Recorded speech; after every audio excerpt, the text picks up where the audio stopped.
Sehingga ketika seorang melakukan tarikat, ya, syariatnya dilakukan secara tarikat, maka dia mendapatkan hakikat. Nah, dengan mendapatkan hakikat itu, maka dia mencapai ma'rifat Allah. Alhamdulillah, ini diskusi kita yang ketiga. Kita selenggarakan setiap bulan di awal malam Sabtu. Ya, tadinya malam Ahad. Ya, malam ini dicoba malam Sabtu. Mungkin bulan depan kita coba lagi malam Ahad. Ya, insya Allah. Kita ingat bahwa diskusi yang pertama kita dulu tentang sumbangan konkret ya kaum sufi dalam binaul insan, terutama dalam menghadapi ya, tantangan global.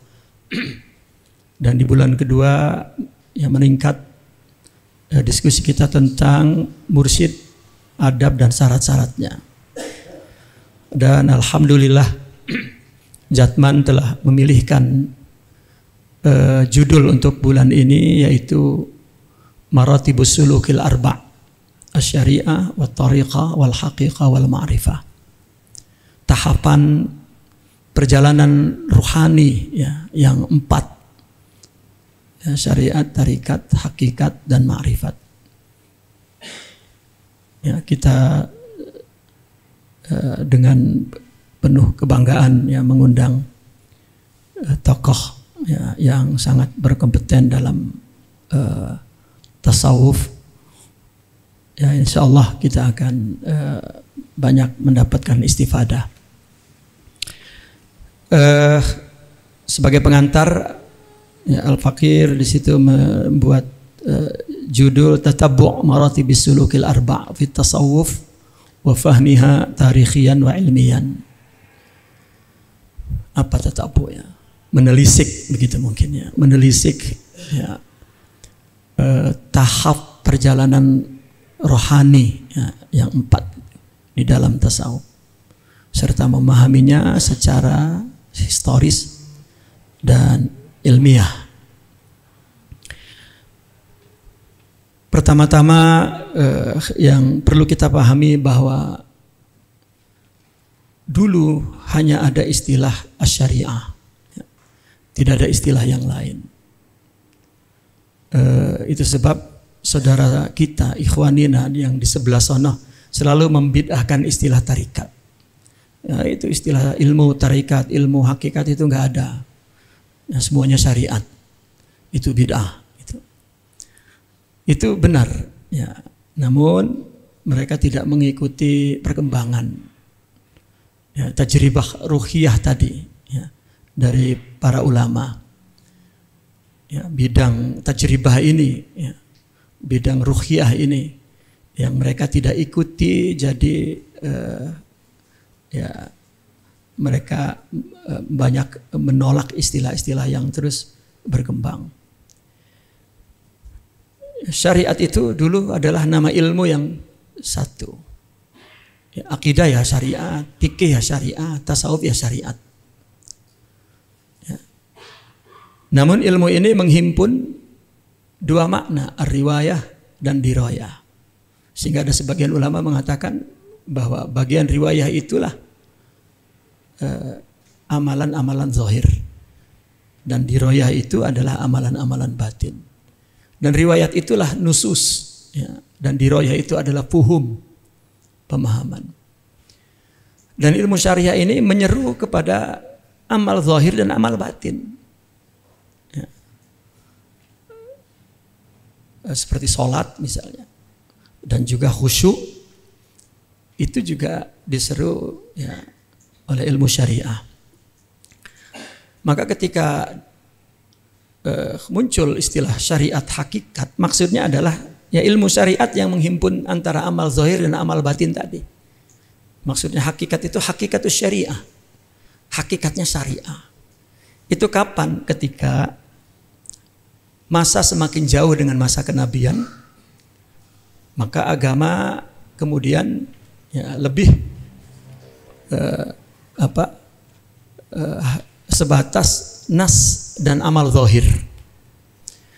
Pada saat itulah penting untuk disentuh kembali tentang hakikat syariatnya.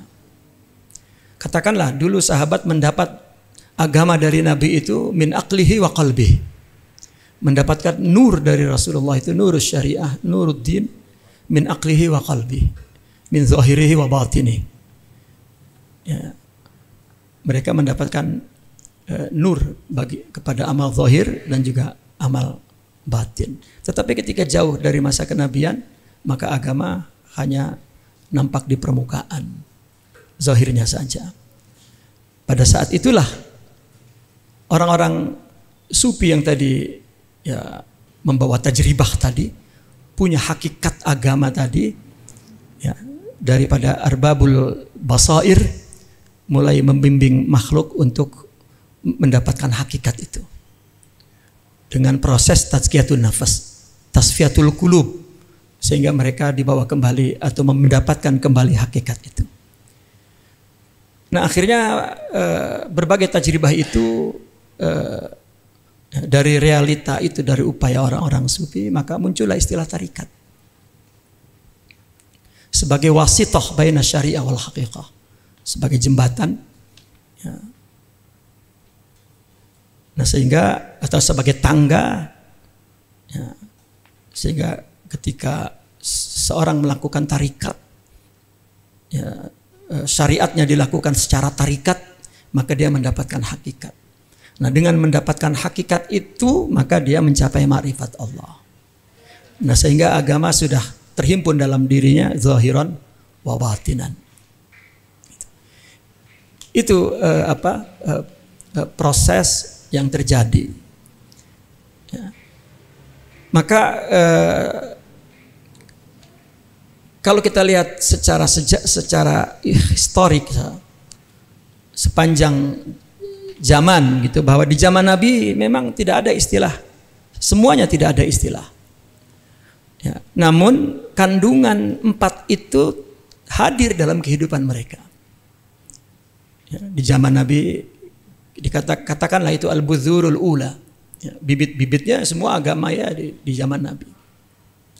Bibit syariat, bibit tarikat, bibit hakikat, bibit benih, ya, katakanlah benih syariah, benih, semua ada di zaman Nabi. Wahyu dan hukum-hukum syariah itu syariat. Penerapan, ya, amal yang intensif dengan mengikuti sunnah, mujahadah, tarbiyah, itulah tarikat. Lalu kemudian persaksian-persaksian terhadap hakikat ketuhanan, ya, dan banyak sekali warisan, ya, dari para sahabat tentang syuhud terhadap hakikat ketuhanan. Dan itulah hakikat. Dan ma'rifat yang mendalam, ya, yang ada dalam jiwa para sahabat, itulah ma'rifat. Namun pada zaman itu belum disusun sebagai terminologi. Itu yang pertama. Dan yang kedua, baru ada asyaghatul ula. Ini baru ada formasi pertama. Ya.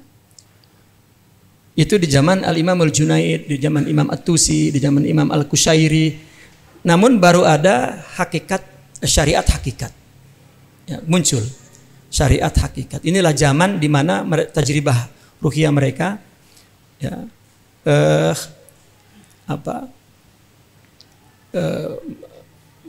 dengan tajribah ruhiyah mereka membimbing umat untuk mencapai hakikat. Dan istilah tarikat di situ sudah ada, tapi belum diurut gitu menjadi 4 maratib. Ya, istilah tarikat sudah ada.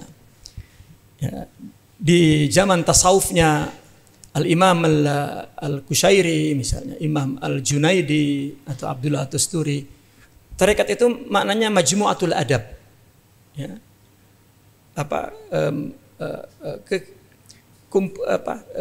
kumpulan etika adab, ya, dari tajribah ruhiyah mereka dalam menjalani agama, gitu. Di zaman yang mereka sudah jauh dari masa kenabian. Ya, itu disebut thariqus sufi. Apabila thariqus sufi itu lebih kepada sifat, ya, secara sorfi ketika fa'il dikasih fa'ilah tamarbutoh, maka fa'il itu sifat dan fa'ilah itu isim. Maka tariqu sufi itu dulu maknanya adalah majmu'atul adab, ya, wal akhlaq, ya.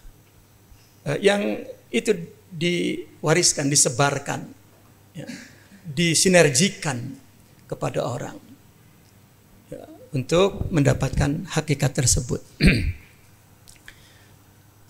Maka Imam Junaidi pernah mengatakan tariquna hadza madbutun bil kitabi was sunnah. Itu belum menjadi istilah yang diletakkan di tengah baina syariah wal hakikah, belum. Ya. Tariquna hadza yakni proses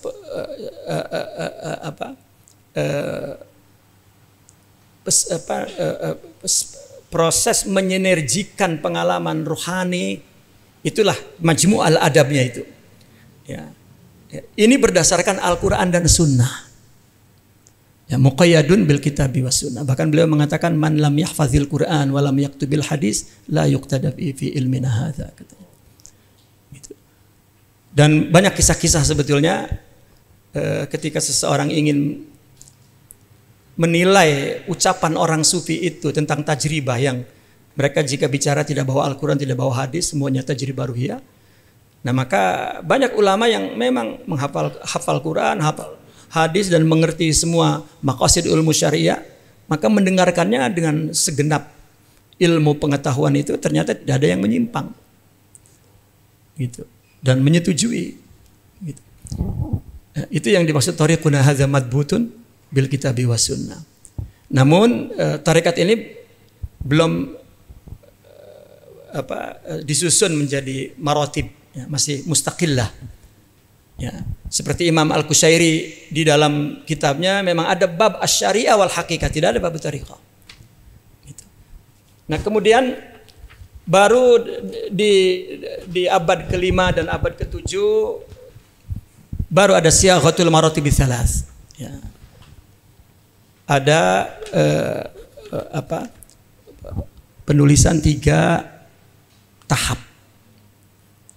Dan wakil, ya, yang meletakkan tarikat di tengah, ya, sebagai urutan, ya, maratibus suluk itu adalah Imam Abu Madanil Ghaus.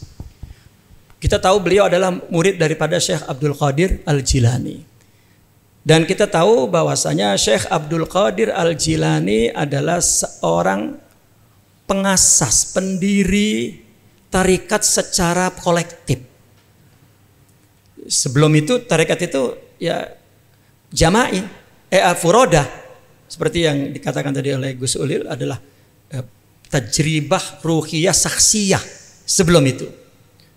Jadi orang-orang dulu ketika ingin menyempurnakan mengamalkan agama setelah mereka mendapatkan ilmu, maka mereka mencari orang-orang yang kamil ruh, yang punya kesempurnaan, kematangan, ya, untuk mengambil tajribahnya. Ya, memang orang masuk tarekat itu ya menuju rohani seseorang itu, yang kamil itu, ya. Kalau nggak kamil ya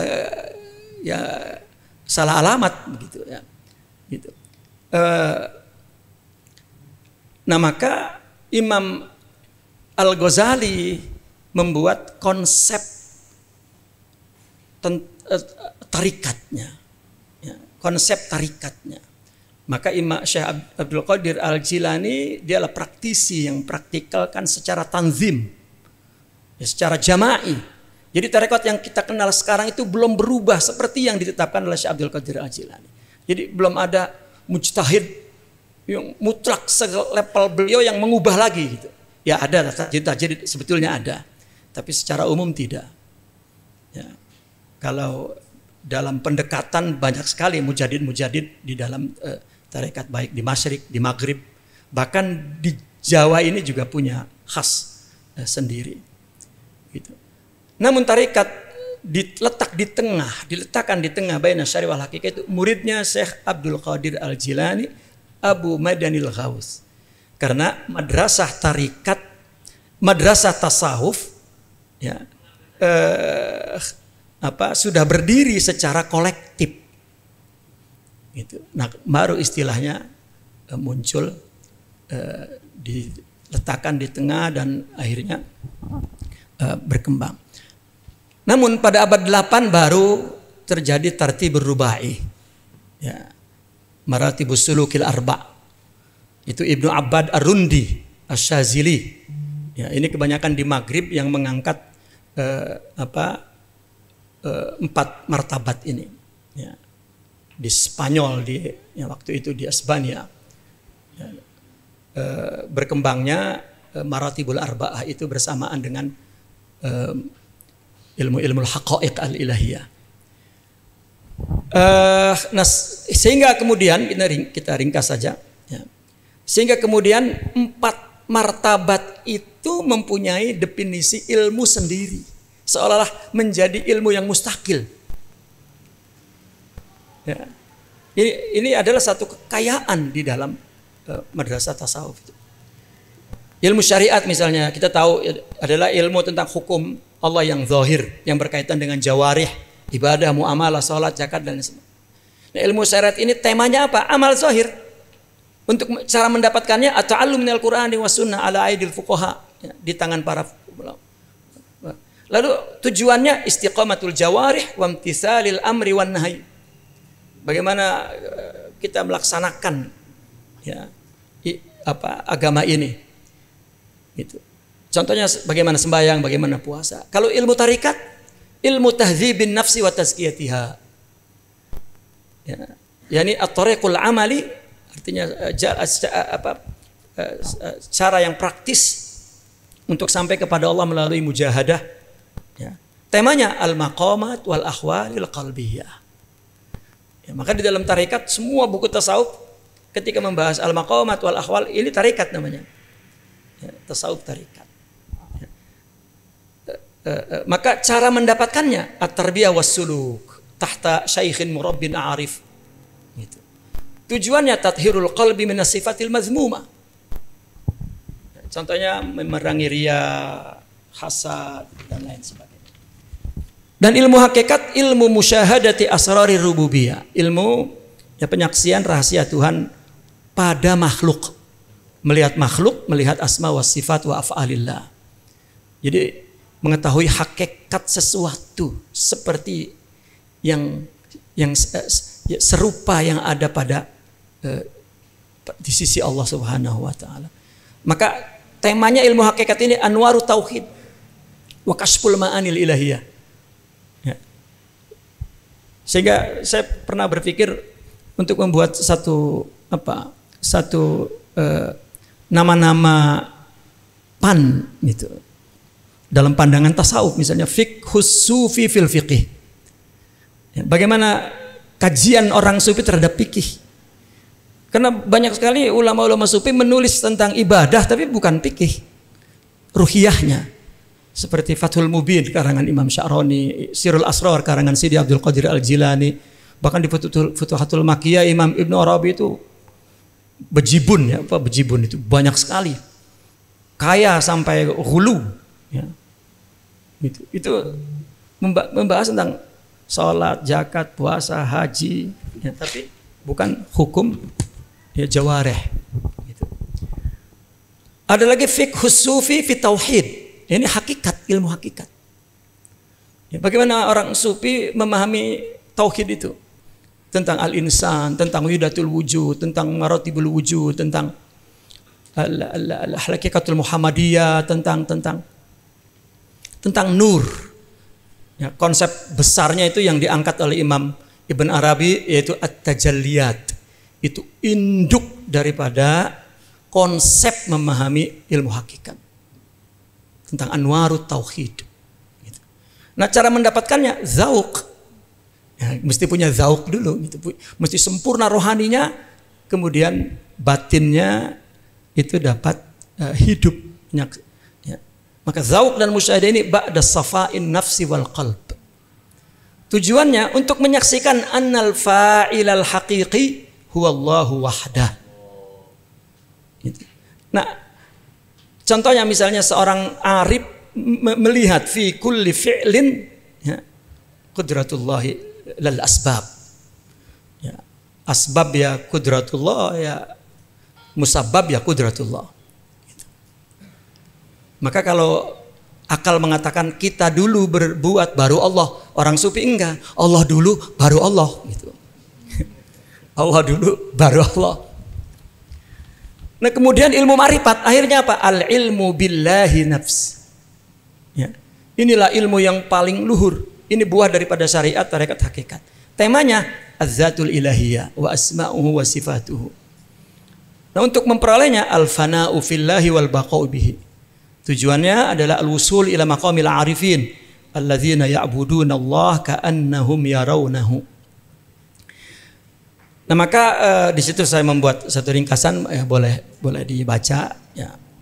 Yang martabahnya syariah, zahirul jawari awamir wa nawahi ala istiqamah ila akhirih ya. Dan yang ketiga ini ada istilah sebetulnya di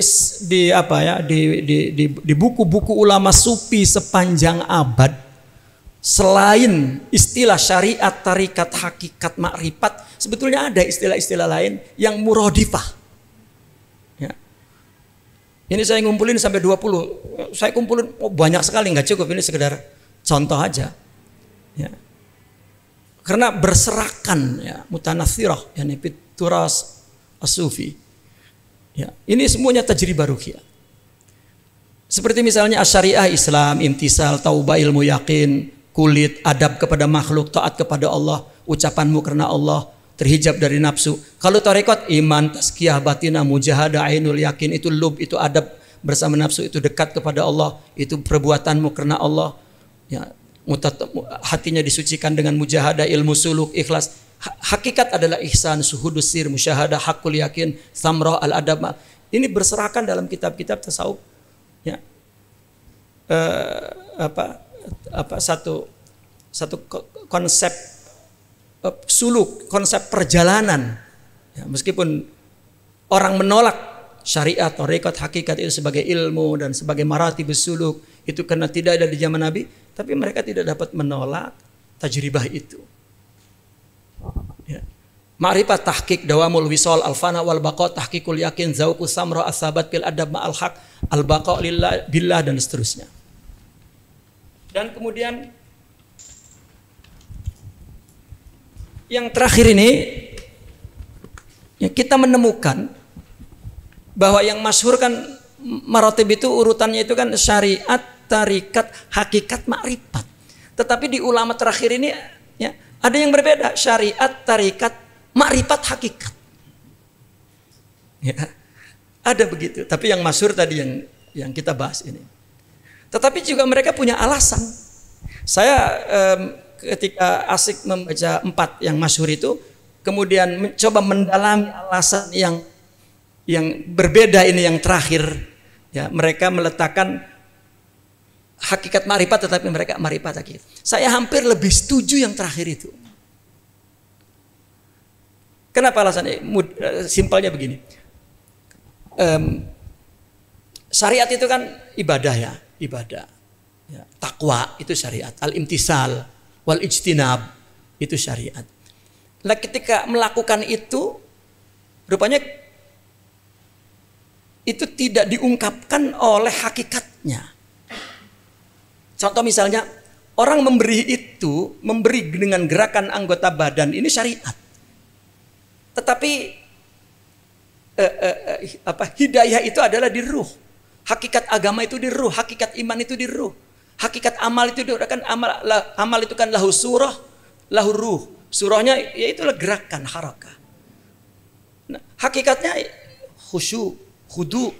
Salat itu kan semua khusyuk, khudu semua. Tapi ketika orang salat ininya tidak ada hakikatnya, nah ini kan bid'ah namanya. Ya.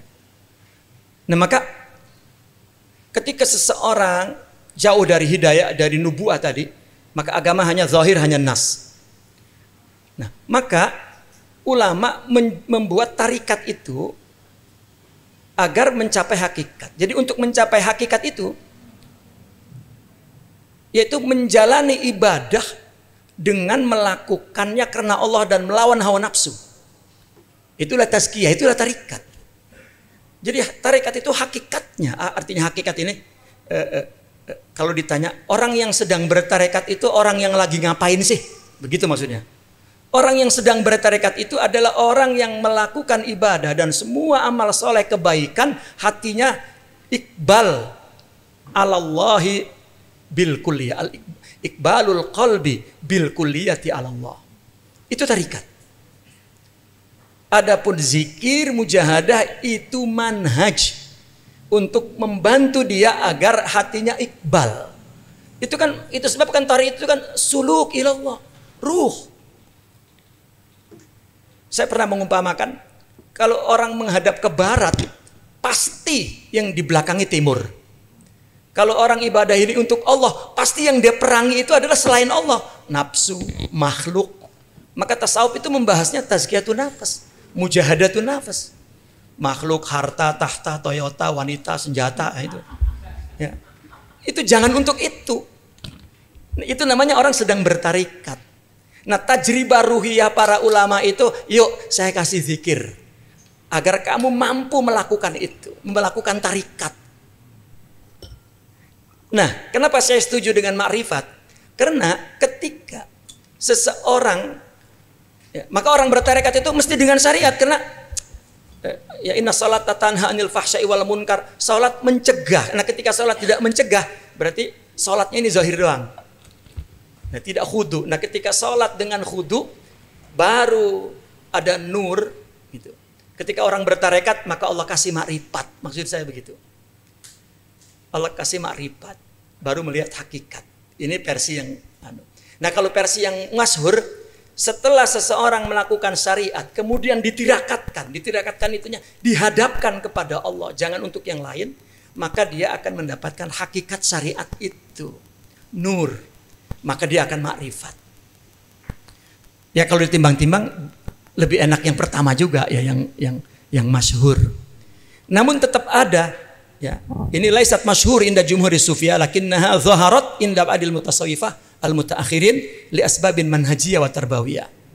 Haitsu mayyazu bainal ma'rifah idrakun dzauqi, ya, aula yahsulu lisalik ba'da mujahri tariq marhalah anwar wa bawadir katanya. Sedangkan al-haqiqah hiyal kamalul a'la. Ya, wa huwa syuhudul kamilil haq ba'da tarassukhil ma'rifah wa takamuliha. Ini ya sekedar perbandingan ya, bahwa ada di sana. Ya, maka orang sufi itu dari awal-awal sudah kewanti-wanti, ya, nggak usah berkutat ya dengan istilah, karena bagaimanapun tasawuf adalah amal, tasawuf adalah ruh, yang penting adalah itu. Namun tetap kita mengangkat yang masyhur-masyhur. Baiklah, itu saja sebagai kata pengantar, dan kita akan mendengarkan bagaimana proses untuk melakukan perjalanan spiritual ini. Minasyariah summa ila tariqah wal haqiqah summa ila al-ma'rifah. Aquli qawli hadza wa astaghfirullah li wa lakum. Assalamualaikum warahmatullahi wabarakatuh.